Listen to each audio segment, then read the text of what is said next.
Hi friend, जय जगन्नाथ। आज आम गोटे हेयर एक्सेसरीज बनैबा शिखिबा।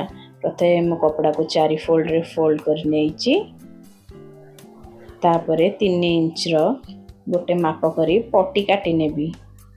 आपण जेतेटा चाहिबे सेतेटा रोज करिया पई पट्टी काटिबे।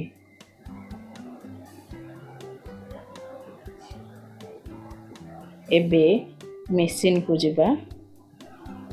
मशीन रे मैचिंग कलर रो सूता पकई नेबे।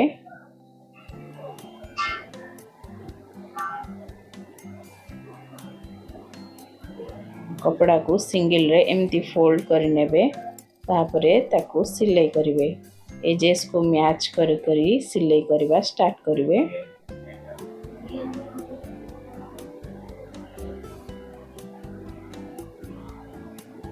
देखंतु जदि आपन को साटिन कपड़ा रो सूता बाहरथिबे लाइटर द्वारा ताको सील कर नेबे।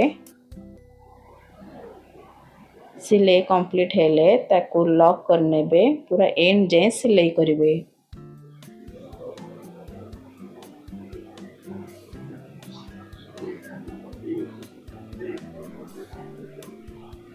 देखंतु मोर कंप्लीट हे गला।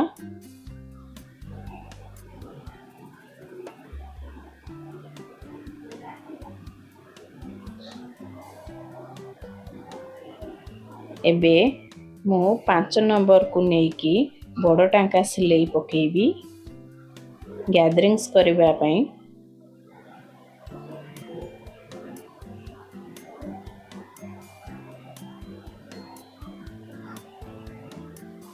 देखंतु एबे गोटे सूता धरी टाणी करी ताको गैदरिंग्स करनेबी।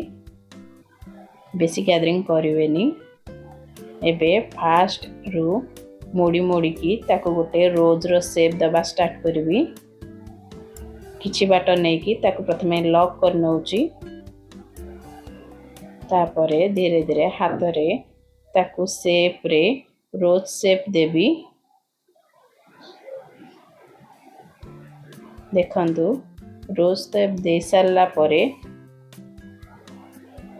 गोटे छुंची सूता माध्यम रे ताको भलो की लॉक कर देबी।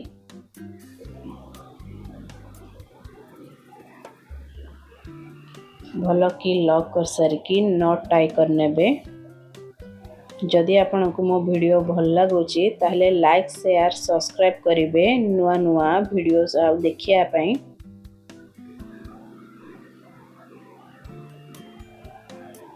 गोटे आईलिड बनै नेबे हेयर रे लगेया पई।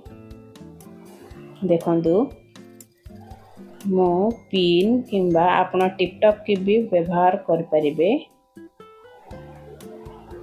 मो पाखे टिपटॉप क्लिप सरी जाइला सेति पई मु जेपी क्लिप यूज करिछि। मु आपन को एटा हेयर रे लगे की मध्य देखैबी। जदि आपन को पसंद आसे निश्चिंत भाबे करिवे। आपन ड्रेस रे भी एटा यूज कर परिबे। देखंतु मोर कंप्लीट हे जाइछि। हेयर रे केंति लागुची निश्चिंत जणेबे। जय जगन्नाथ। Thank you.